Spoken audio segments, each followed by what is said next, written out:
Assalamualaikum warahmatullahi wabarakatuh. Alhamdulillah. Alhamdulillahilladzi khalaqal mauta wal hayata liyabluwakum ayyukum ahsanu amala wa huwal azizul ghafur. La haula wala quwwata illa billahil aliyyil azim. Allahumma salli ala sayyidina Muhammad wa ala alihi wa ashabihi ajma'in. Ya Allah, ya Sami, Antas Sami'ul Alim. Ya Bashir, ya Ghafurur Rahim. Allahumma aftah lana hikmataka ya Allah. Wansur alaina rahmataka ya dzal jalali wal ikram. Ya Nur, Allahumma nawwir qulubana binuri hidayatik kama nawwartal arda binuri syamsik abadan abada birahmatika ya arhamar rahimin. Duha yang maha menatap, berkahi majelis ini ya Allah. Catatkan siapapun yang kau hadirkan menjadi ahlul yakin padamu. Catatkan siapapun yang hadir ini menjadi orang yang hatinya tidak pernah berpaling darimu. Penuhi hati ini dengan hati yang selalu husnuzon padamu. Berikan kepada kami nikmatnya ridho terhadap takdirmu ya Allah. Selimuti kami dengan rasa syukur atas limpahan karuniamu yang tiada bertepi. Dan indahkan kami dengan kesabaran ya Allah. Rabbana taqabbal minna ya Rabb. Innaka antas sami'ul alim. Wa tub alaina. Innaka antat tawwabur rahim. Amin ya Allah ya Rabbal alamin. Alhamdulillah. Apakah Allah mendengar doa kita barusan? Yakin? Apakah Allah subhanahu wa ta'ala menyaksikan pertemuan ini? Yakin tidak? Apakah Allah tahu siapapun yang hadir saat ini? Apakah tempat yang kita duduki ini jadi saksi? Jawab hadirin. Allah tahu dosa-dosa kita. Allah tahu setiap maksiat yang kita perbuat. Ya, hanya karena kemurahan Allah lah kita bisa berkumpul. Kalau Allah buka sedikit saja, hancur kita. Kalau Allah balas setiap keburukan cash, sudah lebih hancur lagi. Allah tahu siapa yang motret pada waktu doa barusan? Tahu tidak? Padahal doa itu saripati ibadah. Jangan ya. Saya khawatir ya, apalah artinya sebuah potret dibanding dengan ijabahnya doa. Tapi biasanya yang baru pertama kali datang yang rajin motret itu. Jangan diulangi ya. Terima kasih. Apa kabar hadirin? Alhamdulillah. Saya baru kembali dari Bangkok barusan. Masya Allah. Senang. Di airportnya ada musola.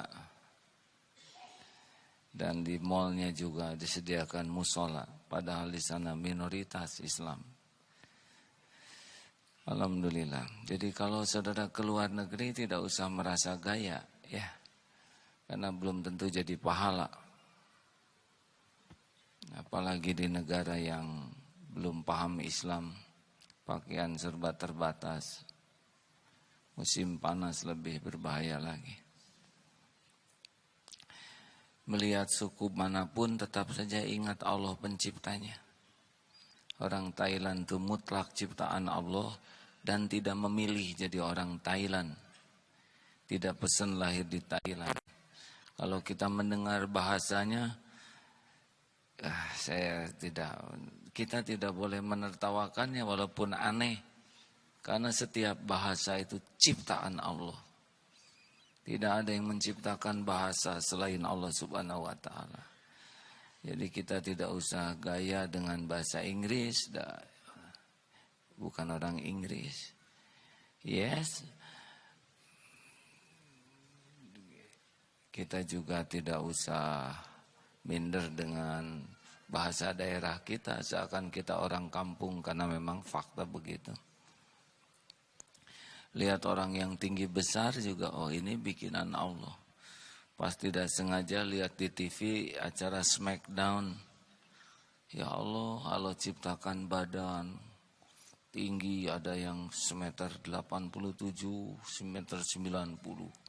Ototnya besar, bagus ya. Cuma begitu, kurang rasa malu ya. Pakaiannya terbatas. Makin berotot ternyata makin kecil pakaiannya. Lihat lagi iklan, ada orang-orang Eropa, ganteng, cantik. Dia tidak pesen tuh jadi ganteng, jadi cantik, benar? Dan ujian lebih besar. Lalu ada tinju, orang Afrika. Allah ciptakan kulit hitam, ototnya bagus, kuat. Tapi ya begitu, bisanya hanya saling pukul. Lihat sepak bola, kuat, lari sana, lari sini, ngejar-ngejar bola ya. Ya Allah, kita coba lari 500 meter saja, ngos. Maha suci Allah yang menciptakan otot.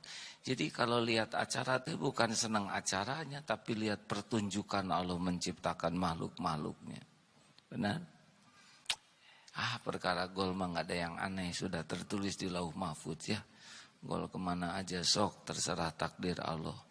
Tapi bagaimana lihat pemainnya, lihat ini jadi zikir, lebih menarik. Baik, itu hanya iklan saja hadirin dari perjalanan barusan. Bahasan kita kali ini adalah Al-Qawi, Al-Matin, Al-Qawiyu, Al-Matinu. Allah yang maha kuat.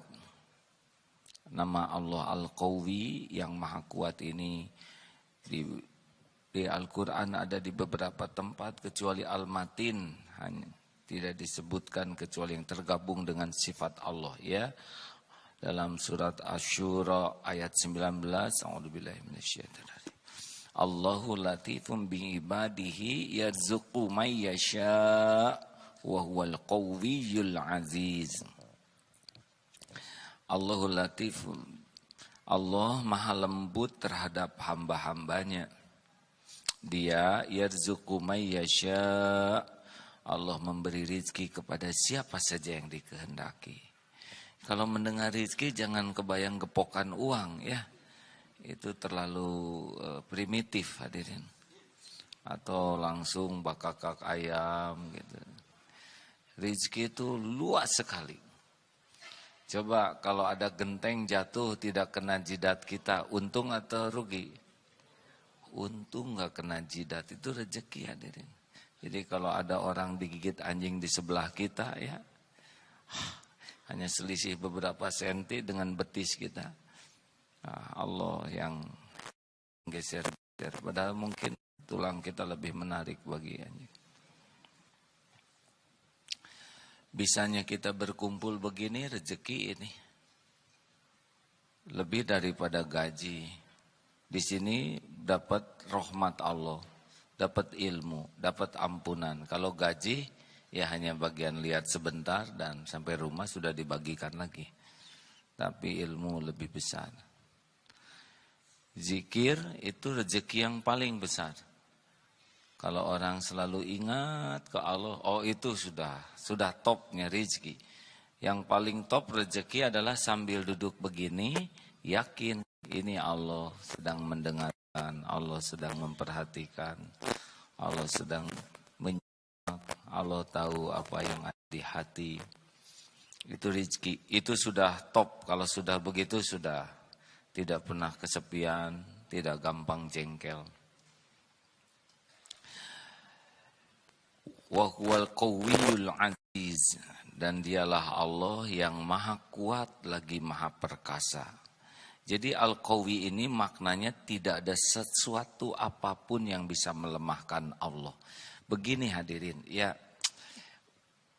Kalau orang sudah mengenal Allah sebagai Allah yang maha kuat dan satu-satunya pemilik kekuatan, sedangkan semua selain Allah adalah ciptaannya yang didesain oleh Allah, dilengkapi dengan kebutuhan-kebutuhan.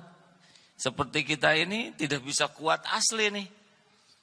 Lari saja pasti capek, hilang kekuatan kita. Apalagi kalau sudah ngantuk, sudah mau segagah apapun kalau sedang tidur, mayat saja. Hanya masih ada nyawa, benar? Pernah suatu saat di masjid Puncak melihat anak-anak SMP Dharma Wisata kecapean tidur semua. Ada yang menarik, gurunya tuh miring ke sini dan persis di depan gurunya ini kaki muridnya. Pakai kaos kaki.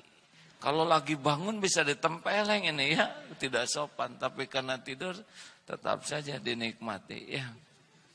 Persis itu sama Maha Suci Allah yang menyaksikan itu begini dan gurunya nyak sekali. Mungkin mimpi Dharma Wisata ke pabrik terasi mungkin ya.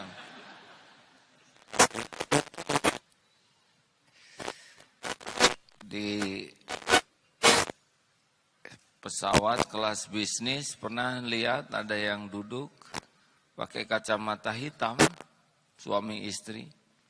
Saya juga tidak mengerti kenapa naik pesawat kacamata hitam, tapi akhirnya mengerti supaya tidak kelihatan waktu tidur.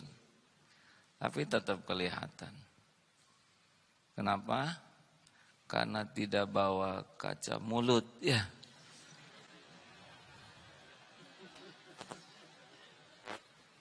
Mengerti? Keren, ganteng, tapi tidak menganga, tetap hadirin tidak bisa ketahuan. Ya kita nggak usah menertawakan orang, boleh jadi kita juga begitu, hanya nggak tahu saja kalau nggak ada yang selfie lagi tidur. La haula quwata illa billah. Jadi Allah tuh tidak boleh dikatakan Allah Subhanahu wa taala terancam, tidak bisa. Ini saya akan mengulangi lagi tentang kecilnya makhluk ya. Kita ini di masjid ini sudah kecil. Padahal ini antara 1.500-an yang hadir ini. Di Jakarta kita sudah tidak ada apa-apanya. Jakarta di Pulau Jawa hanya titik, benar? Pulau Jawa di Asia juga kecil. Di dunia ini kecil. Nah dunia dengan matahari ukurannya 1,3 juta. Jadi dunia ini kalau ada jumlahnya dunia 1,3 juta baru jadi matahari kita. Sedangkan matahari itu hanya salah satu titik di gugusan bintang galaksi Bima Sakti kita ini. Ya, tempat gugusan bintang. Di jagat ini begitu banyak gugusan bintang. Satu gugusan bintang saja matahari kita tuh tidak ada apa-apanya. Karena ada salah satu matahari yang kalau lihat bercahaya itu ukurannya 116 triliun bumi ini. Itu salah satu bintang 116 triliun ukuran bumi. Demi Allah gak ada apa-apanya. Nah di alam ini tidak terhingga gugusan bintang begitu banyak. Dan sedahsyat itu hanya satu lapis langit di antara 7 lapis langit yang Allah ciptakan. Jadi kalau ada yang mengatakan menantang Allah itu perkataan yang tidak ada ancaman bagi Allah. Saya belum bercerita tentang bagaimana kursiyus samawati wal ard. Bahwa langit yang dahsyat tidak terbayang itu bagai sebuah giwang yang disimpan di padang pasir. Betapa 7 lapis langit ini dibanding kursi Allah itu menjadi sangat tidak ada apa-apanya. Belum lagi arsy Allah. Maka mungkin tidak terjangkau oleh kita ya. Tapi di Bima Sakti saja sudah tidak ada yang bisa menantang Allah. Benar? Sekarang gabung seluruh manusia, na'udzubillah ya, menantang Allah. Kira-kira Allah ada ruginya tidak? Oh, dunia ini gak ada apa-apanya. Kalau ada harga sesayap nyamuk saja dunia ini, orang-orang kafirin, orang yang ingkar itu tidak diberi minum walaupun seteguk pun jua. Jadi mau minta apa, esoklah nggak dibawa. Ya, ngaku-ngaku sebentar, benar? Saya punya hotel ini, saya punya tanah di Afrika Utara yang tidak pernah ke sana. Ya sudahlah, punya emas Sutopo 56 kilo, ya maaf yang namanya sama. Ngaku-ngakulah. Betul? Makanya sudahlah, tidak usah ada kagumnya sama kekayaan, kekuasaan. Wah, saudara saya jadi mantri, ini jadi jenderal. Sengaja tidak saya miripkan ya, mantri jenderal dengan pejabat ya biasalah, cuman sebentar. Betul tidak? Bukan harus meremehkan, bukan harus tidak menghormati, tapi jangan kagum. Biasa saja. Yang kita kagumi, inna akramakum indallahi atqakum. Orang yang kita kagumi adalah orang yang paling berkedudukan tinggi di sisi Allah, yaitu yang ahli takwa, yang tidak silau kepada dunia ini. Walaupun dunia boleh jadi ada di genggamannya. Baik hadirin, kita kembali lagi. Jadi sebetulnya musuh-musuh Allah seperti Yahudi dan sebagainya itu ya setan, itu juga aslinya sih ciptaan Allah, betul? Setan itu ciptaan Allah, dia takluk ke Allah. Atau kenapa Allah bikin setan? Jangan nanya ke saya hadirin. Kita tidak boleh mempertanyakan mengapa Allah melakukan ini, tidak boleh. Paling apa hikmahnya? Allah menakdirkan. Allah menciptakan setan ya supaya kita berlindung ke Allah. Nah, setan mah enggak bahaya, hadirin. Yang bahaya tuh kita nurut ke setan. Setan tuh bisanya ya cuman membisiki saja. Nah, kita enggak nurut juga enggak apa-apa. Yang membuat kita celaka kan kita memilih nurut kepada bisikan setan. Nabi Muhammad SAW juga tidak bisa memberi hidayah. Beliau adalah bagian fadzakir innama anta mudzakir, mengingatkan. Tinggal kita mau milih atau tidak. Seperti ada musuh-musuh yang tidak suka ke Islam. Ada yang benci, ada yang belum tahu. Dan mereka semua ladang amal bagi kita. Ada tetangga misalkan non-Islam. Dia lahir dari keluarga non-Islam. Ya ladang amal bagi kita. Tidak boleh sebel, itu makhluk ciptaan Allah mereka tuh. Ya. Halo? Kenapa ditakdirkan ada? Boleh jadi ladang amal bagi kita. Tunjukkan indahnya Islam. Doakan supaya dapat hidayah. Kita yang dapat pahalanya. Kalau Allah kehendaki dapat hidayah, dunia berikut isinya itu lebih baik bagi pahalanya bagi kita. Ada juga yang benar-benar benci ke Islam, menghina, mencela. Ada yang mencela Islam karena belum tahu aja. Terbukti yang membuat film fitnah itu kan ujungnya jadi Islam juga. Bagaimana tuh kepada Benyamin siapa? Perdana Menteri Israel sekarang. Nah itu juga makhluk ciptaan Allah hadirin. Yang ngasih makannya juga Allah. Yang mengurus mendetakkan jantungnya siang malam juga Allah. Semuanya. Dan mereka ladang amal bagi kaum mukminin. Bagi saudara kita di Palestina tuh. Sama semua tentara Israel, orang Palestina meninggal semuanya. Ya. Halo? Kenapa saudara seperti yang bengong begini? Ini serius hadirin, ini ilmu tauhid. Karena enggak boleh kita melihat ada makhluk yang di luar kekuasaan Allah. Kita tidak boleh meyakini ada makhluk yang bukan ciptaan Allah, benar? Jadi benar seorang panglima Islam ketika bertempur, kamu jangan takut oleh musuh. Yang berbahaya bagimu itu bukan musuhmu, tapi dosa-dosamu. Dosa tidak yakin ke Allah, maksiat itu kan yang mencegah kita husnul khotimah bukan musuh. Musuh itu malah bisa mengantarkan kita husnul khotimah. Berapa orang yang jadi syuhada gara-gara musuh? Harusnya kita melihat musuh tidak boleh kagum kepada kekuatan musuh karena mereka sepenuhnya ada dalam kekuasaan Allah. Coba sedikit bahasan yang lalu, kalau perang, wah saya belum ngalamin perang ya, dan mudah-mudahan tidaklah di Indonesia mah, juga di negara lain. Peluru berdesing. Adakah satu lintasan peluru yang tidak diketahui Allah? Jawab. Siapa yang nyebut ada barusan? Apakah ada peluru yang meletus yang tidak diketahui Allah? Jawab. Allah tahu? Itu kan jutaan peluru berdesing-desing. Allah tahu? Kira-kira yang ketembak itu kebetulan, tidak sengaja, atau sudah termasuk yang ditetapkan Allah? Mati itu cuma satu sebabnya, yaitu dicabut nyawanya oleh malaikat maut. Gak mungkin pas ketembak ting ting ting ting, punten ya, belum waktunya mati, atau kasihan dia bolongnya ada kebanyakan. Dan pertempuran itu ladang amal. Kalau di zaman Rasulullah ya begitu.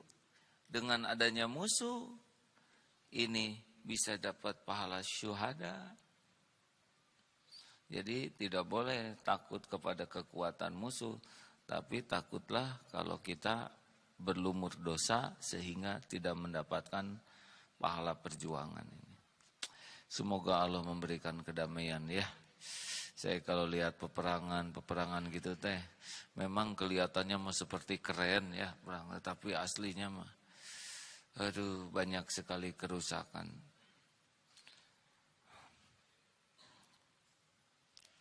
Masih ingat yang ketembak helmnya? Peng, hah, untung kena helm. Padahal yang kedua itu, karena kan kehalangan. Jadi dipancing dulu oleh peluru pertama, dibuka helmnya, pas ngelihat datanglah.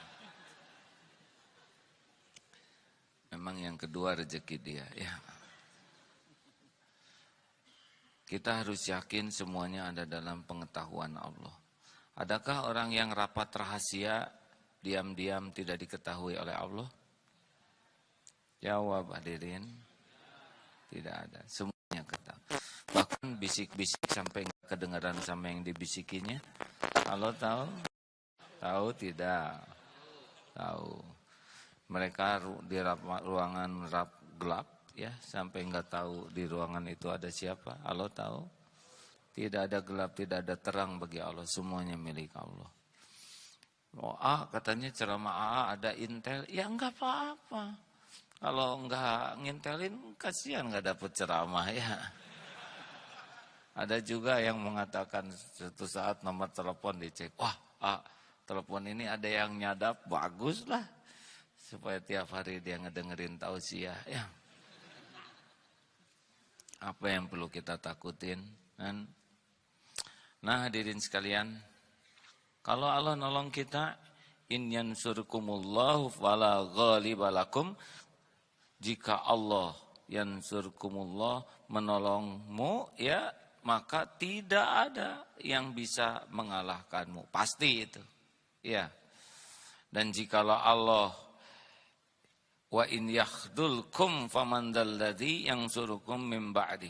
Dan jika Allah membiarkanmu, maka siapa gerangan yang dapat menolongmu sesudah itu? Wa 'alallahi falyatawakkalul mu'minun. Dan kepada Allah sajalah orang mukmin bertawakal. Surat Ali Imran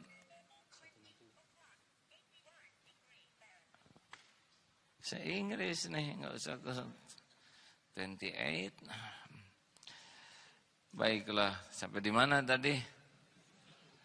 Jadi makhluk itu seluruhnya la haula wala quwata illa billah. Apa artinya? Tiada daya, tiada kekuatan kecuali dari Allah. Pertemuan ini dengan izin jawab. Orang jatuh cinta izin Allah bukan? Nah, semua hanya bisa terjadi dengan izin Allah. Maling? Rada berat pertanyaannya. Maling izin Allah bukan? Koruptor? Izin Allah bukan? Allah izinkan kejadian, tapi Allah tidak ridho. Makanya dia dapat balasannya. Makanya yang kita cari, Allahumma inni as'aluka ridhoka. Kita minta yang Allah ridhoi, bukan izinnya. Kalau kira-kira Allah nggak ridho, mending nggak usah weh. Mau nikah sama seseorang, tapi kira-kira Allah nggak ridho, mending batal. Karena kebahagiaan, kemuliaan, keselamatan hanya ada dalam ridho Allah. Bisnis nih, untungnya besar. Tapi kira-kira Allah ridho enggak? Kalau enggak, udah enggak apa-apa. Batal aja. Rezeki masih banyak jalurnya kok. Allah kan tidak terkunci oleh pikiran kita. Ngerjain ini harus datang dari sini, ya tidak. Sok tahu banget, benar? Oleh karena itulah rekan-rekan sekalian, kalau kita tahu la haula wala quwata illa billah, itu dalam hadis muttafaqun alaih, itu adalah perbendaharaan surga. Dalam riwayat Imam Ahmad, Rasulullah memberikan 7 nasihat kepada Abu Dzar Al-Ghifari. Salah satu di antaranya, perbanyaklah la haula wala quwata illa billah. Ini benar-benar menguatkan kita dalam hal apapun. Karena kita enggak bisa melakukan tanpa kekuatan dari Allah. Contoh, masih ingat azan? Allahu Akbar, Allahu Akbar. Jawab. Asyhadu an la ilaha illallah. Asyhadu anna Muhammadar Rasulullah. Hayya 'alas shalah. Hayya 'alal falah. Tuh, kenapa beda? Karena enggak bisa kita sholat memenuhi panggilan Allah kecuali dengan pertolongan Allah. Itu adab yang sangat tinggi. Hebat bukan?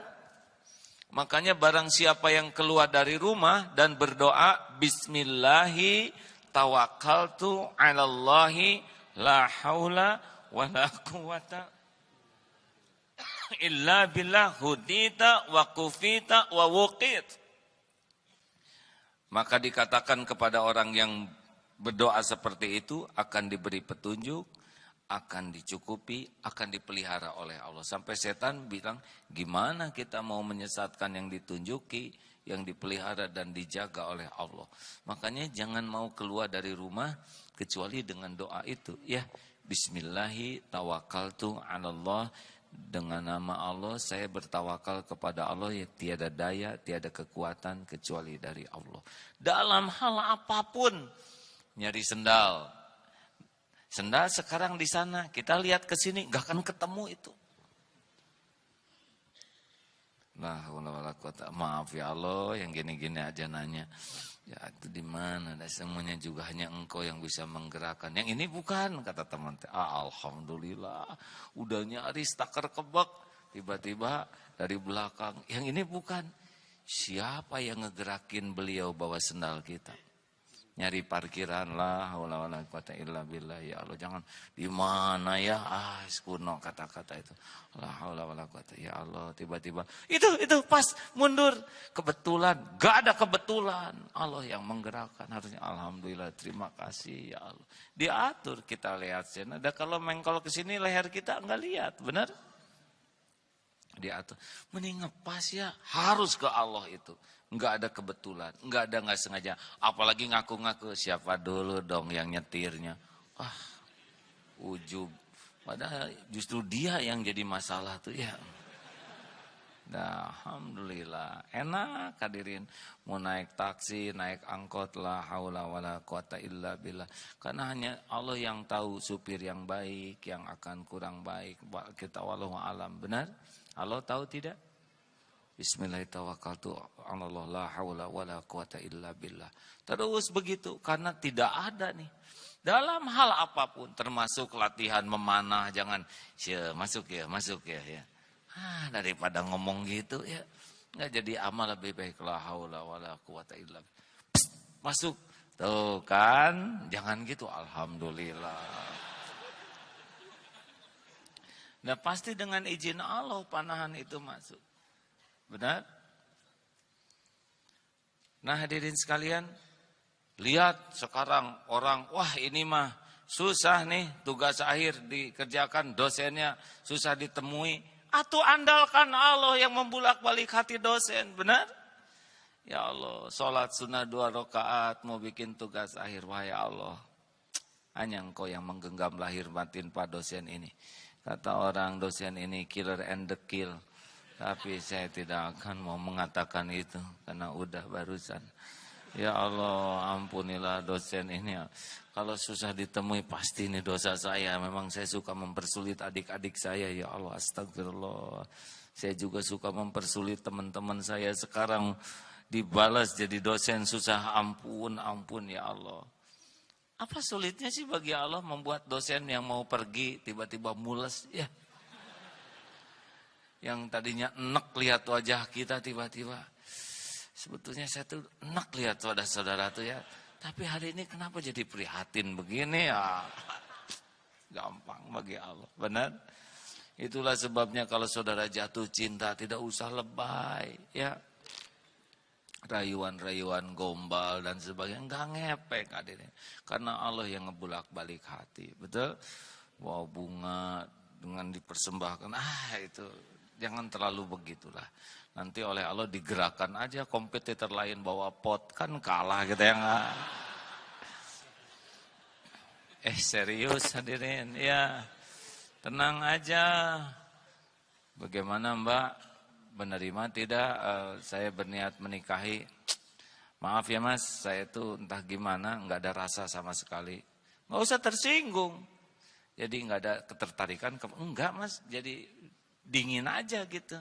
Tiis lah bahasa Sundanya.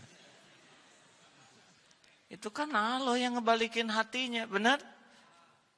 Jadi harus bagaimana dong agar saya bisa meraih cintamu?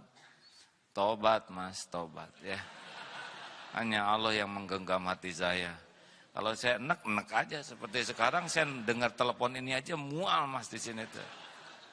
Ya, langsung ingat ke Allah, ya Allah, inilah buah dari dosa.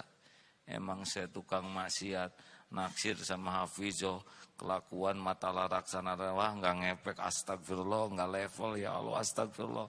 Ngapalin Quran, tobat, dah saya emang gak akan sibuk nyari jodoh, sekarang mah mending nyari cinta Allah. Nanti tiba-tiba SMS, lama ya? Gak ngedoain saya, Terima kasih Mas, masih ingat saya? Iya, sekarang saya sudah hamil 3 bulan, Mas.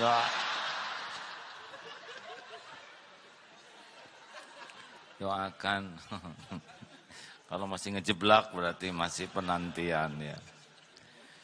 Termasuk di kantor misalkan ya, lagi musim mutasi atau apa, tenang, ada Allah penguasa segalanya ya. Jangan suka tegang. Dah, enggak apa-apa.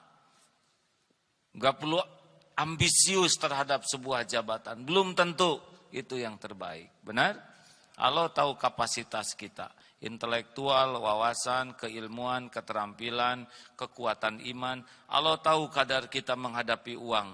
Kalau levelnya 10 juta misalkannya, tiba-tiba gejeblok dapat rezeki diuji dengan 100 juta. Bisa goyah itu. Seperti itu yang ngegarong itu kan, dia tidak nyangka hasil garongannya itu bermiliar-miliar. Kan pingsan lihatnya. Jadi ketangkep hadirin sama bunga. Sudah tahu kan? Yang mencuri itu ternyata uangnya lebih banyak dari yang dia duga, saking kagetnya pingsan, ketangkep. Ya sudahlah, memang karunia Allah begitu ya. Lebih baik ketangkep dan di penjara jadi tobat daripada makan uang haram bermiliar-miliar, betul? Tenang, ada Allah yang membulak-balik hati. Bos atasan marah, kita nggak bisa ngejawab. Tenang, ada Allah yang menggenggam atasan. Kita tidak salah, kita dituduh. Kan ada Allah yang maha tahu, benar? Tapi saya, diam kamu. Jangan ngomong. Perkenankan, diam. Ya Allah, Engkau saksikan semuanya ya, ini dosa saya. Berapa kali saya ngomong gini ke istri saya, sekarang persis atasan saya, astagfirullah. Kemarin ke pembantu gini, pembantu nggak bisa ngelawan, sekarang bos saya ke saya nggak bisa ngelawan, astagfirullah. Apa kamu istighfar, ha? Ya Allah, saya mau kepadamu ya. Kamu jangan komat kamit kayak gitu. Ngedoain buruk ya ke saya. Ya Allah, engkau maha tahu, astagfirullah. Hadirin, Allah melihat tidak kita dimarahin orang? Kita nggak bisa melawan, nggak bisa berargumen. Ada Allah, hadirin. Ya, andalkan Allah, betul? Nanti kalau Allah mau mengandalkan, tinggal malam hari si bos tuh dapat laporan. Bos, sebetulnya yang tadi bos marahin tuh salah. Namanya Asep, harusnya Edi. Salah kan? Tinggal dibalikin aja. Maaf ya, ini hadiahnya umroh. Tuh kan jadi ngarep-ngarep dimarah bos kan. Dan yang begini itu tidak rumit bagi Allah tuh ya. Tidak ada yang rumit bagi Allah. Yas'aluhu man fis samawati wal ard kulla yaumin huwa fi sya'n. Kita menjadi sengsara tuh karena kita nyantel ke makhluk, ngarep ke makhluk, takut ke makhluk, seakan makhluklah pengambil keputusan. Tidak, semuanya bisa terjadi dengan izin Allah. Ma asaba min musibatin illa biiznillah. Tidak ada satu musibah yang bisa menimpa kecuali dengan izin Allah. Wa may yu'min billah yahdi qalbah. Barang siapa yang beriman ke Allah, Allah ngasih petunjuk ke hatinya. Makanya selalu la haula wala quwata illa billah. Ada anjing. Doberman. Besar. Udah perkiraan bakal kalah. Ada Allah, benar? Allah melihat tidak? Jawab hadirin. Izin Allah tidak itu anjing datang? Jawab. Allah tahu kita takut? Ya kalau Allah mau didatangkan aja anjing pudel sakit gitu. Tapi kan kurang ngepek bagi kitanya. Aduh ya Allah. A'udzu bikalimatillahi tammati min syarri ma. Ya Allah, ya Allah, ya Allah, la haula wala quwata illa billah. Itu kan Allah suka tiba makin dekat. Taringnya diperlihatkan. Aduh. Ya Allah, ya Allah, ya Allah, mau lari udah pasti cepetan dia daripada kita yang A'udzu bikalimatillahi, ya Allah, Engkau yang menciptakan, menguasai. A'udzu bikalimatillahi tammati min syarri ma khalaq. La haula wala quwata illa billah. Kalau Allah mau tinggal didatangkan aja yang punyanya. Hei, anjing sini. Misalkan kayak yang punya anjingnya. Nah, dulu saya pernah ngalamin gitu kan, pernah diceritakan. Lagi di taman sama anak yang bungsu kecil. Tiba-tiba datang, aduh. Emang tidak sesederhana ini dalam prakteknya ya. Ini ceramah ini rada lebih mudah hadirin ya. Tapi prakteknya mah tegang ya hadirin. Dan suka meleset-meleset lagi wiridnya. Asalnya ayat kursi, ujungnya bisa jadi sholawat. Tapi tahu ingat ke ceramah ini juga hadirin. Tapi rada susah ya Allah, tolong ya Allah. Dia ngedeketin tinggi segini, waduh ya Allah, a'udzu bikalimatillah. Mau nyari batu juga gimana, nggak ada di taman, cari pemukul, paling lempar sepatu, dah segala akal jalan. Tapi lebih tenang, ya Allah, Engkau menyaksikan segalanya. Anjing ini milikmu, ciptaanmu dalam genggamanmu. Sambil anak diamankan, ada strategi mah, gelut ya yang anjing. A'udzu bikalimatillah. Makin dekat, tiba-tiba yang punyanya, itu kalau yang punyanya jalan kaki, nggak kekejar tuh. Dan Allah mah supaya lebih dramatis ya. Udah makin dekat, alhamdulillah yang punyanya Robi Sugara tuh. Naik sepeda cepet, untung naik sepeda. Coba kalau jalan kaki bawa tongkat gitu ya. Aduh, lebih menegangkan. Panggilan ke anjingnya kurang terdengar kan lebih dramatis. Tapi dah Allah mengukur ya. tingkat tekanan di hati kita. Allah, Allah, Allah, terima kasih. Panggil anjingnya, oh benar, benar, benar. Itu teh Allah yang ngatur hadirin. Variasi hidup lah ya, supaya tidak monoton. Bagaimana kekuatan doa, bagaimana Allah hanya meminggirkan ujian aja bisa ngelegakan hati. Kan enak begitu ya. Dan itu yang Allah sukai dari hari-hari kita tuh. Nyantel aja ke Allah. Ada aja urusan yang membuat kita ngadu lagi, minta tolong, berlindung, berharap. Itu sebetulnya rezeki. Daripada orang yang dibiarkan lupa, bless aja ke Allah tuh. Nggak ada keperluan, tiap perlu ada, nggak inget ke Allah. Pengen ini dikasih, nggak inget ke Allah. Itu kan yang rugi. Makanya saudara yang mau melamar seseorang, tiba-tiba ada yang melamar lainnya, itu lebih dramatis tuh kan. Istiqoroh, ya Allah. Duh, ya Allah. Ada 3 yang saya dengar, ya Allah, yang suka sama dia. Agak ketat ini memang persaingan, ya Rabb. Yang satu lebih ganteng, aduh ya Allah, saya kurang nendang nih. Yang kedua lebih kaya ya, yang ketiga ini gelarnya lebih panjang. Saya yang paling kalah di antara 3, tapi saya mengandalkan Engkau ya Allah. Engkau penguasa yang 3 itu, dan juga penguasa yang 1 itu. Yang 3 itu dirubah saja hatinya ya Allah. Kayak ke siapa aja ke Allah nyuruh-nyuruh gitu. Enggak sopan sekali. Ya Allah, yang 3 balik-balikin ya. Yang ini khusus untuk saya ya.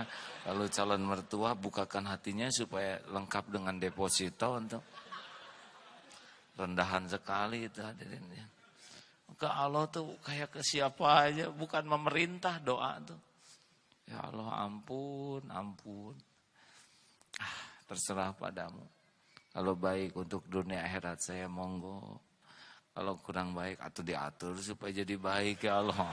Tetap maksa itu juga ya. Allah tahulah hati kita udah tertambat ya. Tapi latih zero. Saya hanya ingin Engkau yang menentukan. Engkau lah yang maha tahu pernikahan ini ke depannya seperti apa. Saya mohon ya Allah, mohon. Allah tahu di sini cinta membara dan sangat ingin ya, tapi neken itu juga Allah tahu tuh. Dulu aja saya diajarin enggak boleh minta sama dia gitu, suruhnya minta dipilihin Allah. Coba itu neken itu kan susah. Tapi dah Allah tahu perjuangan kita, neken. Kan ini nggak ada yang tahu, tapi kita aja bergulat di kamar sendiri ya. Di hati lagi itu, dan Allah pasti tahu.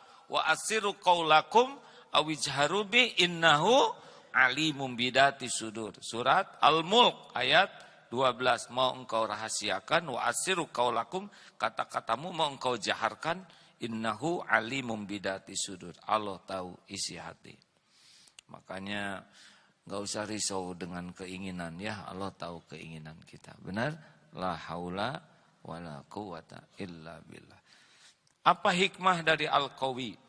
Hikmahnya kita disunnahkan ya, dianjurkan untuk membangun kekuatan. Rasulullah sallallahu alaihi wasallam bersabda, al-mu'minul qawiyyu khairun wa ahabbu ilallah minal mu'mini dhaif. Allah, mukmin yang kuat lebih baik dan lebih disukai Allah, dicintai Allah daripada mukmin yang lemah, walau pada keduanya ada kebaikan. Udah mukmin udah baik. Tapi kalau kita punya kekuatan ilmu, kekuatan finansial, kekuatan pikiran, kekuatan fisik, sigma, kekuatan, dan itulah yang dimiliki Rasulullah SAW. Benar? Halo? Jadi ayo kita tingkatkan kekuatan. Dan kekuatan itu tidak akan lahir kecuali dengan disiplin. Istiqomah. Coba saudara tiba-tiba push up aja 25 kali. Besok kan begini bukannya kuat ya. Nggak bisa ganti baju. Astagfirullahaladzim. Santri ada yang demo kekuatan pull up. Besoknya nggak bisa ganti baju. Saya menjelang umroh juga begitu. Lagi seneng-senengnya mana, bekal 9 hari nih nggak memanah, jadi pagi latihan, ada kesempatan latihan. Lagi umroh nggak bisa ganti baju, hadirin, bengkak ini dua-duanya. Astagfirullah, begitulah kalau latihannya kurang ilmu. Nah hadirin, ayo Bapak Ibu tingkatkan kemampuan supaya kita punya kekuatan. Ya, para penghafal Quran itu lebih kuat daya ingatnya karena mereka disiplin, istiqomah untuk menghafal, murojaahnya. Yang mungkin, yang hafalannya bulat, megang, itu pasti disiplin. Kekuatan ingatan itu lahir dari disiplin. Yang disiplin sedekah, coba saja saudara rasakan. Sudah pada punya ini belum? Maksudnya bukan hanya punya kan? Diisi pakai uang. Coba. Saya ini agak zolim pertanyaan ini ya. Jujur, kalau punya 2 lembar uang 120.000, yang dimasukin ke sini berapa? 100. Awas, yang 100 Allah tahu ya. Kebanyakan yang dimasukinnya berapa? 20. Kalau 3 lembar 125.000 berapa? 5.000. 4 lembar ditambah rezekinya 127.000. Jadi 2.000. Sekarang 5 127.500. Makanya senangnya dibunyinya begini. Harus punya ini ya.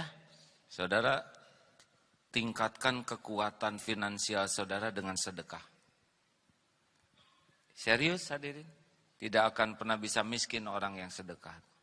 Gaji sedikit, sedekahnya juga melimpah. Lihat saja. Dari mana saja Allah buka tuh. Enggak harus kepikir oleh kita. Emang siapa sih kita? Dari dulu juga enggak jelas pikirannya hidup, benar? Serius hadirin? Saudara pernah mikir rezekinya dari mana? Hidup, cukup. Jangan sok pintar kita mah. Yakin, sedekah, cukup. Punya uang potong 5%, gak usah banyak mikir. Lihat jadi miskin gak? Nanti dari mana aja, naik lagi 10%. Punya uang 10 juta, keluarin 1 juta. Lihat, gak akan miskin. Naik lagi 20%. Naik lagi. Kenapa saudara tegang begini? Ini kan baru rencana hadirin. Ini kelihatan sekali dari depan. 5% masih ngangguk. 10% mulai. Dia mikir, mau tong gaji. Pas 20% begini. Apalagi naik lagi. Ini baru rencana ya.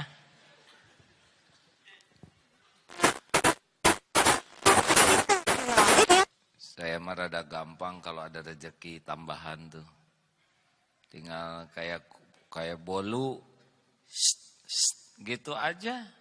Bagi 4. 25%. Untuk Allah, zakat dan sedekah. 25% keluarga Bandung.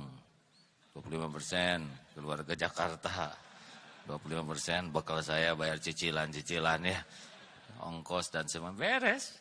Gak usah banyak pikiran. Enggak tuh gak berkurang. Ya saudara yang hanya saja bagi 3 berarti. Terserahlah bagi berapa aja lah. Urusan masing-masing.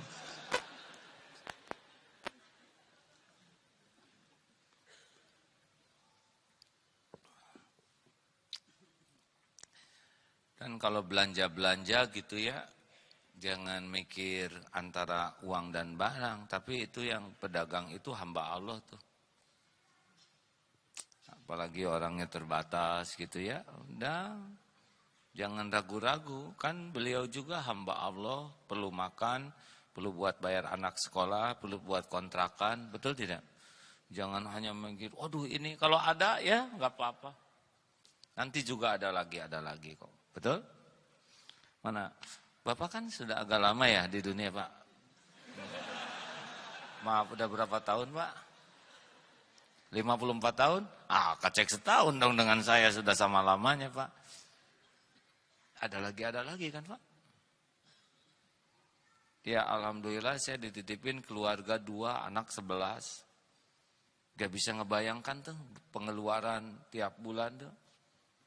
Tapi ada aja dari mana saja. Allah yang menguasai semua rezeki, benar? Tentunya membangun kekuatan finansial adalah dengan kekuatan sedekah. Coba aja masing-masing, ya. Nanti kalau jadi miskin gara-gara sedekah, lapor.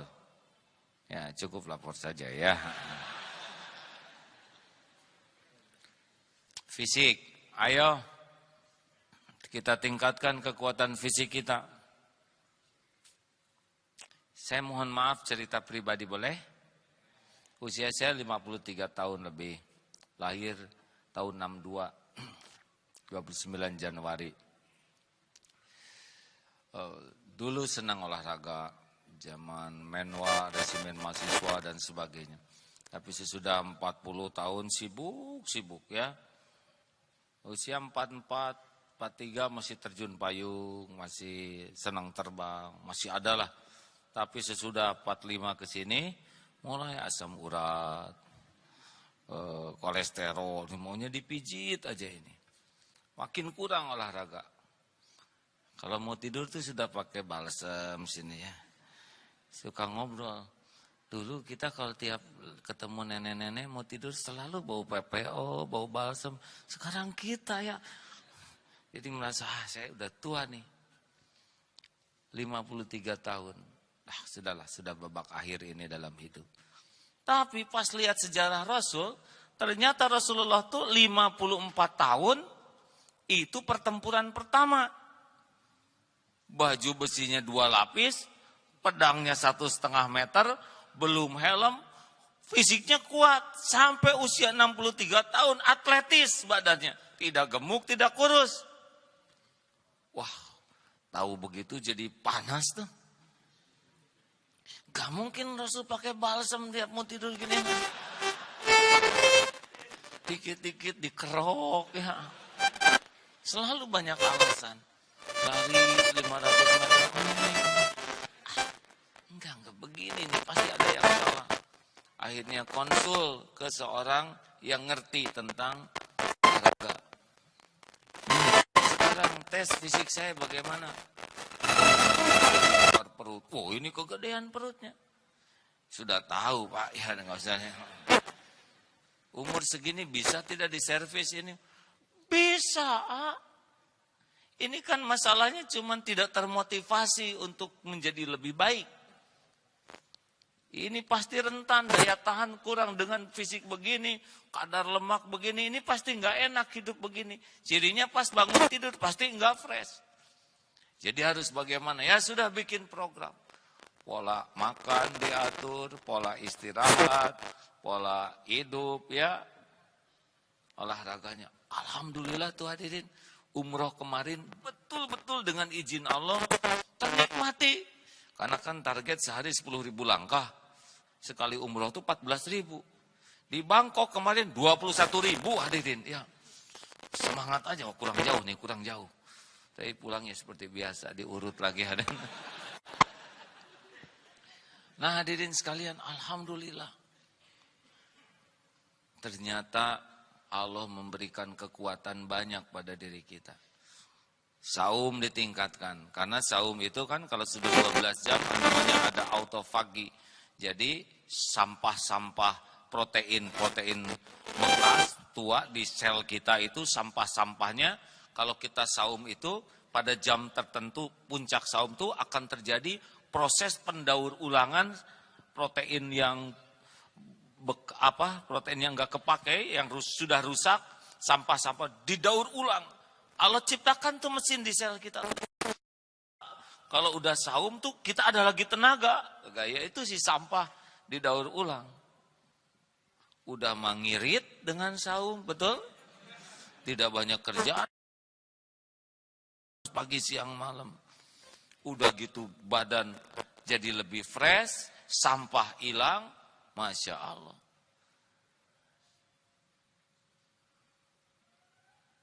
Punten ya, saya berangkat dari Bangkok jam 3 subuh ini. Belum selesai nih, masih kena antang begini. Dengan izin Allah nih semuanya ya. Mudah-mudahan berkah olahraga yang ditingkatkan menjadi kuat, lebih kuat. Dan tujuan kuat kita bukan tiba-tiba baju jadi mengecil dan kemana-mana begini. Bukan itu. Kekuatan kita tuh hanya dua. Satu, untuk kuat ibadahnya. Dua, kuat manfaatnya untuk umat. Jadi kalau saudara sering olahraga tapi tahajud hilang, ngaji jadi jarang, wirid hilang, karena hayo we olahraga ya. Nah itu hati-hati. Nilai manfaat. Dan kita menggalang kekuatan bukan untuk kezoliman. Saya anjurkan saudara, ayolah latihan bela diri. Jadi kalau di bis ada preman tuh tinggal ambil batu. Hei man, lihat.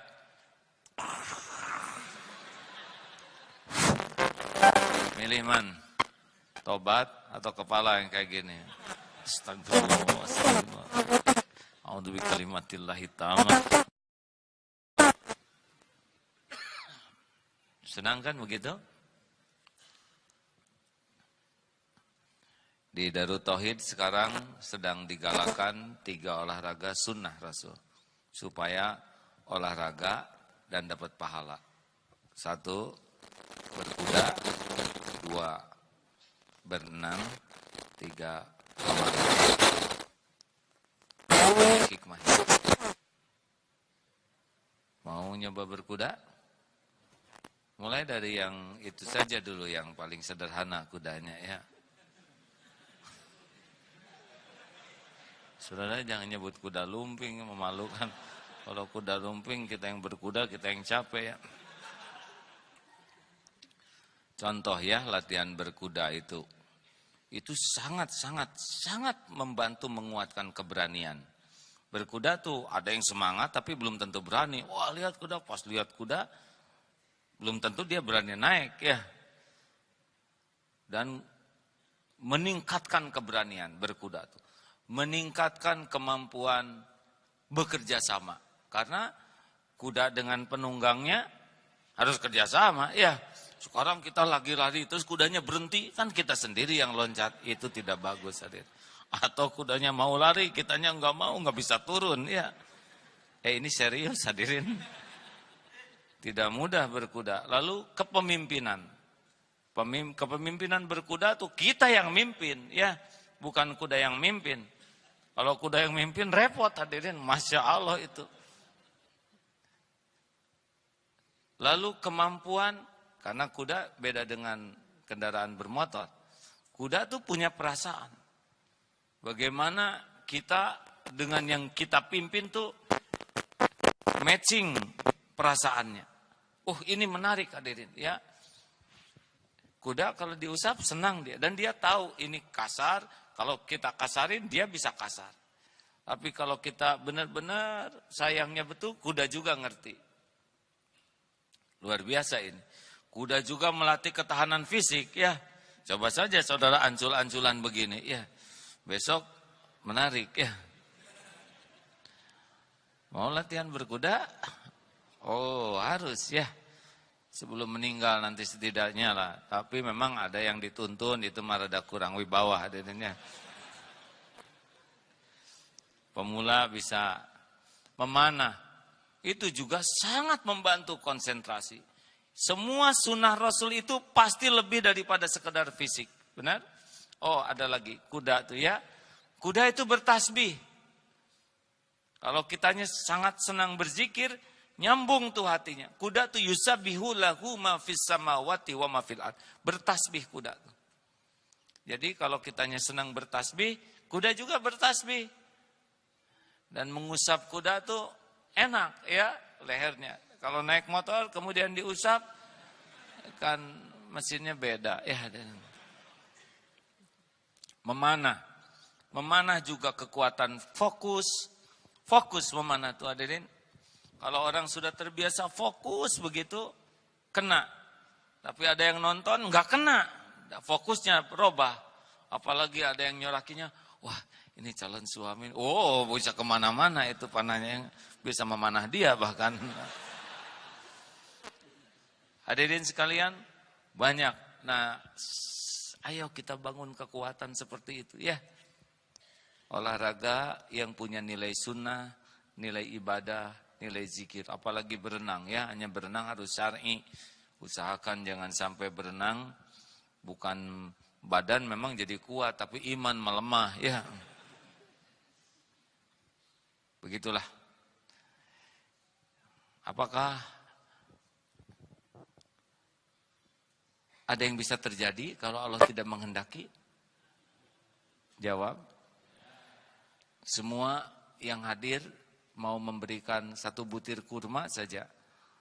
Tapi Allah tidak menghendaki, apakah akan sampai kepada saya? Jawab. Semuanya mau, tapi Allah tidak menghendaki. Tidak akan terjadi. Sekarang semuanya mau berbuat jahat, tapi Allah tidak menghendaki celaka. Apa akan celaka? Tidak. Sudah sering di sini dites, ya. Atau mau dites lagi sekarang? Coba lempar saya pakai apa saja, sok. Bebas, enggak dibalas, sok. Ayo. Atau mukulah dari belakang, bebas. Oh, kalau Allah tidak menghendaki, cukup dibalikan saja hati saudara, tidak ada yang mau, ya. Itulah sebabnya jadi orang nggak usah lebay, nggak usah mengharap orang berterima kasih, nggak usah mengharap orang suka ke kita, nggak usah mengharap orang jadi cinta ke kita, nggak usah. Lakukan aja yang terbaik supaya Allah ridho, bas cukup. Nanti yang ngebulak-balik hati adalah Allah.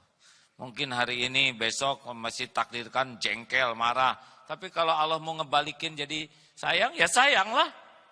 Dan itu nggak usah diakalin. Ya, jelas hadirin sekalian, enak hidup bebas dari berharap dari makhluk tuh, karena nggak bisa apa-apa kalau Allah nggak menghendaki. Baik mah baik saja sama makhluk, ya, tapi nggak usah ngarap-ngarap dianggap jadi orang baik, tidak usah. Dibalas kebaikan kita juga tidak usah. Saya berbuat baik supaya dia nggak berbuat jelek, nggak usah. Baik mau baik saja supaya Allah suka. Saya sudah berbuat baik tapi dia tetap tidak baik ke saya, gak apa-apa, gak apa-apa. Ada catatannya kok, belum waktunya aja. Ya, saya sudah berusaha jujur tapi saya malah dimarah-marah, gak apa-apa. Itu tebusan dari dosa-dosa kita yang tidak jujur selama ini, benar? Udah tenang aja, semuanya disaksikan Allah, semuanya digenggam Allah. Yang paling penting mah kita melurus terus niat baik, kelakuan baik. Kita ini orang yang banyak dosa, tobat, dan tobat pun bukan supaya orang baik ke kita. Tobat itu supaya kita diampuni Allah, titik. Ya, halo? Kita udah tobat stakar kebak tetap aja dianggap jelek, gak apa-apa. Yang penting diampunin Allah. Ada waktunya semua. Allah memperhatikan kok semuanya. Tidak ada yang luput dari pengetahuan dan balasan dari Allah. Semuanya ada waktunya. Gempa pasti berhenti. Hujan pasti reda. Badai. Selalu itu dijawab ya. Ada satu pertanyaan, dua pertanyaan, silakan. Ya. Jangan mempersulit orang lain ya, Dek. Ini udah malam ya. Ada mikrofonnya. Sambil jadi begini rekan-rekan, bahwa semua sekarang yang dikumpulkan itu dengan niat wakaf, ya, amal jariah. Jadi tidak digunakan untuk operasional, tapi ini operasional kegiatan seperti ini cukup besar, antara 12 sampai 18 juta. Alhamdulillah ada yang menanggung, dan semua dana wakaf ini akan dipergunakan amal jariah membangun masjid. Ya. Sambil ada yang bertanya, silakan saudara berwakaf. Niatkan karena Allah ya. Jangan ragu-ragu, ini adalah membangun rumah Allah. Pahalanya mengalir sampai kiamat. Insya Allah. Silakan pertanyaan. Ya. Assalamualaikum warahmatullahi wabarakatuh. Waalaikumsalam warahmatullahi wabarakatuh. Petugas silakan. Yang saya ingin tanyakan adalah bagaimana memahami apa yang terjadi itu baik bagi kita, walaupun kejadian tersebut itu di luar dari pemikiran kita, bahkan menurut kita itu jelek. Terima kasih. Bagaimana memahami kejadian itu baik untuk kita. Begitu. Setiap kejadian terjadi dengan izin Allah. Ya, jadi begini. Dalilnya begini. Ma asabaka min hasanatin faminallah wa ma asabaka min sayyiatin famin nafsik. An-Nisa 79. Semua kebaikan itu datang dari Allah. Apapun bentuknya pasti dari Allah. Dan keburukan itu mutlak diundang oleh kita. Jadi kalau ada kejadian buruk yang menimpa kita, hati kita harus merasa ini bisa jadi diundang oleh keburukan. Ya. Tapi saya nggak punya salah sama dia. Memang sama dia boleh jadi tidak salah, tapi sama yang lain punya salah, betul? Jangan sampai saya adalah orang yang tidak punya dosa, mustahil. Kita tuh pasti punya dosa. Maaf ya teman-teman, ini ceramah begini saja nih, saya bisa ngumpulin dosa nih. Belum tentu ini semua ceramah ini diridhoi oleh Allah. Mungkin ada yang kata-katanya benar, tapi niatnya enggak benar. Ada ujubnya, ada riaknya, ada meremehkan orang lain. Ini sambil ceramah begini nih, kan penilaian Allah bukan hanya kata-katanya saja, tapi semua yang menjadi niat di balik kata-kata. Ketemu sekarang, ngobrol, atau siapa, ketemu lawan jenis, mata enggak kejaga, jadi dosa. Sekarang ngobrol, ditambah-tambah, bisa jadi dosa. Pulang umroh aja bisa hilang tuh pahala. Sekarang mah kacau tuh orang Arab. Padahal Rasulullah orang Arab ya. Ngobrol tuh bisa ditambah-tambah, bisa menertawakan. Bisa banyak hal. Ketemu orang tuh sangat berpeluang jadi dosa. Ya kan? Ngantor tuh itu, sudahlah. Makanya kalau ada kejadian yang enggak enak, nah itu tabungan dosa itu balik ke kita. Jelas? Dan pasti baik. Lebih baik ditegur daripada dibiarin oleh Allah. Ya, lagi jalan, jendela kena wajah. Coba mau ngambek sama siapa? Sama angin, sama jendela, lah kita sendiri yang nubruk itu. Ya, ada tuh mau olahraga, tiba cepet. Ini kejadian juga nih. Kacanya nggak kelihatan. Semua lihat. Atuh malu wajah. Ya, tinggal periksa aja. Kenapa kaca ditabrak? Ya. Mungkin niatnya pamer, niat gimana, Allah mengingatkan. Nah begitulah deh. Nah baiknya itu adalah karena kita bisa tobat. Baiknya itu adalah kita bisa evaluasi diri. Gitu. Nanti jalan keluar Allah yang kasih kalau udah bisa tobat. Seperti ditipu orang misalkan. Dari segi uang mungkin kita rugi ya. Tapi di sana banyak pelajaran ditipu orang tuh. Mungkin kita pernah nahan rezeki orang, pernah ngebohongin orang yang kita nggak ngerasa, tapi itu ada catatannya. Halo? Begitulah saya juga udah nyobain pahit yang rada pahit ya. Dihina rame-rame, dikucilkan, dipermalukan, semacam-macam. Tapi alhamdulillah. Pesantren, anak-anak, keluarga, saya sendiri merasa lebih ringan hidup ini. Barokah dari beragam kepahitan, ya. Pertanyaannya sederhana, apakah pernah Allah berbuat jelek ke kita? Sehari saja dalam hidup ini? Jawab hadirin. Allah mendengar siapa yang jawab, siapa yang enggak nih. Enggak ada urusan dengan saya, ini dengan Allah yang maha mendengar. Apakah Allah yang maha baik pernah berbuat jelek ke kita? Sehari saja, sejam dalam seumur hidup ini dijelekin gitu oleh Allah pernah? Semenit? Sedetik? Tidak pernah dan tidak akan pernah Allah berbuat zolim kepada hambanya. Kita menderita zolam tu nafsi. Kita yang menzolimi diri kita.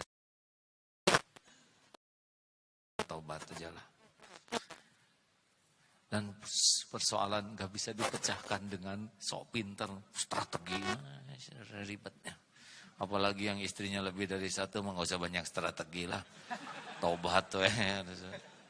Beberapa teman-teman yang diuji oleh Allah dengan nikah, saya tidak, tobat. Gak gampang sama sekali itu.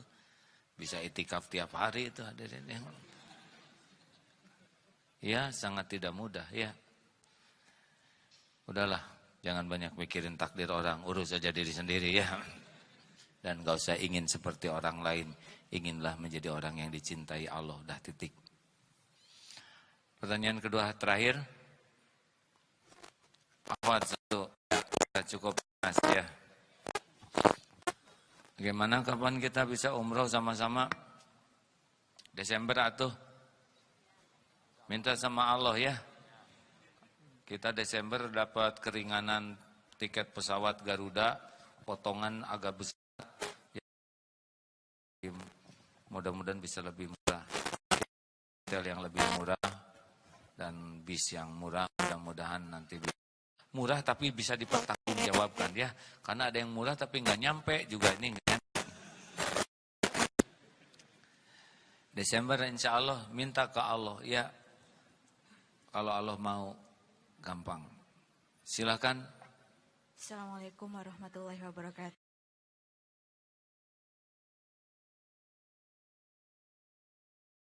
Segala yang kita kerjakan atas ridho Allah. Enggak begitu. Maaf, maksudnya yang ridho Allah itu maaf. Coba ayo. Aduh, saya begini, Ustaz Ahwan. coba, saya pengen tahu. Kan saya nggak ngomong semua yang kita kerjakan ridho Allah ya kan? Salah tangkap nih Ustaz. Ya. Maksud saya begini, kita kalau akan menangkap sinyal dari Allah, mana yang diridhoi Allah dan mana yang tidak, itu bagaimana Ustaz? Ya, baik. Ini lebih enak pertanyaannya. Jadi apa sih yang diridhoi Allah? Yang diridhoi Allah itu adalah amal-amal yang disukai Allah. Sederhananya itu. Makanya kalau kita melakukan sesuatu, pokoknya kita pacaran ini demi ridho Allah ya. Enggak mungkin. Sebab enggak ada perintah pacaran ya. Demi mencari ridho Allah, nanti malam saya akan tahajud di rumahmu. Enggak mungkin itu. Belum nikah ya. Jadi ridho Allah itu adanya pada niat dan amal yang Allah sukai. Makanya perlu ilmunya. Jangan sampai ngaku-ngaku nyari ridho Allah, padahal lagi cari nafsu. Atau sambil pegangan tangan. Kita janji ya. Saya hidup semati demi Allah ridho. Ini pegangan ini juga nggak ada diridoin ini. Belum ijab kabul ya. Akhwat jangan suka mau disentuh lelaki yang nggak halal ya. Gimana bahasa Inggrisnya tuh? Jangan banyak kayak. Pokoknya nama adalah keep original.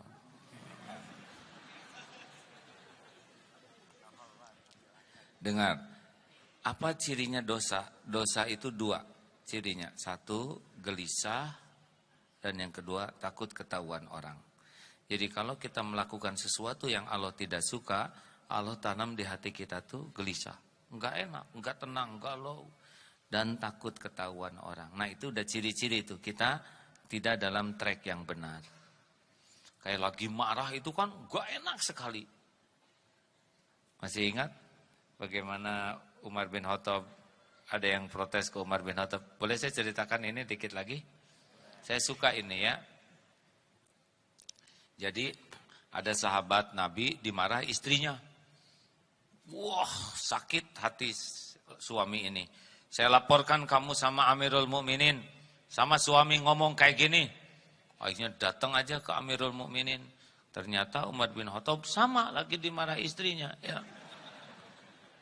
Tapi bedanya Amirul Mukminin ini tenang, duduk saja. Nah ini sudah membedakan ya. Mana sikap yang ini mendidih tadi marah dia. Karena enggak enak. Sesudah ditanya, ya Amirul Mukminin bagaimana engkau sabar dengan kata-kata istri yang menyakitkan, dengan kata-kata istri yang tidak enak. Apa kata Umar bin Khattab? Benar kata-katanya menyakitkan dan tidak enak. Kurang lebih ya ini ya. Tapi selama saya dengar kata-kata istri saya membayangkan rasa tidak enak dan sakitnya istri saya pada waktu hamil, pada waktu melahirkan, pada waktu ngurus dan membesarkan anak. Tidak ada apa-apanya kata-kata ini dibanding kesakitan dan kesusahan yang dirasakan istri selama ini. Itulah yang membuat saya bisa bersabar atas kata-katanya. Coba yang Allah ridhoi yang mana tuh? Kang, suami capek membanting-banting tulang. Pasti nggak enak ngomong gitu. Capek tahu, kata istri. Apalagi saya. Jadi perempuan, ya hamil, yang papa tidak pernah melahirkan, tidak pernah hamil. Tapi kan ada alori, obrolan kayak gitu. Aisyah cemburu, preng dibanting tuh mangkok itu. Rasulullah enggak. Dan Rasul ngerti, memang wanita kadang suka enggak jelas gitu kan.